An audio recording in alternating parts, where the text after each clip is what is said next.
ദണ്ഡറ്റവും മുറിക്കും വാളുവചനം. ആമേൻ, ആമേൻ.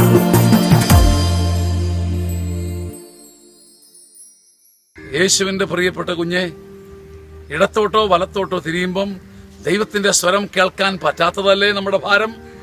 നീ ഇടത്തോട്ടോ വലത്തോട്ടോ തിരിയുമ്പം നീ നിന്റെ കാതിൽ ദൈവ ശബ്ദം കേൾക്കും. ഇതാണ് വഴി, ഇതുവഴി പോവുക.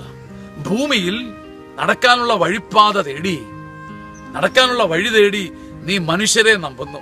ഞാൻ എങ്ങനെ പോകണം, ഞാൻ ഏത് വഴിയെടുക്കണം, ഏത് ജോലിക്ക് പോകണം, എന്താണ് എന്റെ ഭാവി? മനുഷ്യരെ നമ്പി മനുഷ്യന്റെ ഉപദേശം കേട്ട് മടുത്ത മനുഷ്യ, ദൈവം നിന്റെ കാതുകളിൽ സംസാരിക്കുമെന്ന് വചനം പറയുന്നു. നീ ഇടത്തോട്ടോ വലത്തോട്ടോ തിരിയാൻ പോകുമ്പം നീ ദൈവത്തിന്റെ മുമ്പിൽ തലകുനിച്ച് ആലോചന ചോദിച്ചാൽ നീ നിന്റെ ചെവികളിൽ, നിന്റെ സ്വന്തം ചെവികളിൽ ദൈവത്തിന്റെ നാദം കേൾക്കാൻ നിനക്ക് കഴിയും. അങ്ങനെ ദൈവം നേരിട്ട് സംസാരിക്കുന്ന ജനപദമായി, വ്യക്തിയായി, കുഞ്ഞാടായി നീ മാറട്ടെ, ഞാൻ മാറട്ടെ. ആമേൻ, ആമേൻ.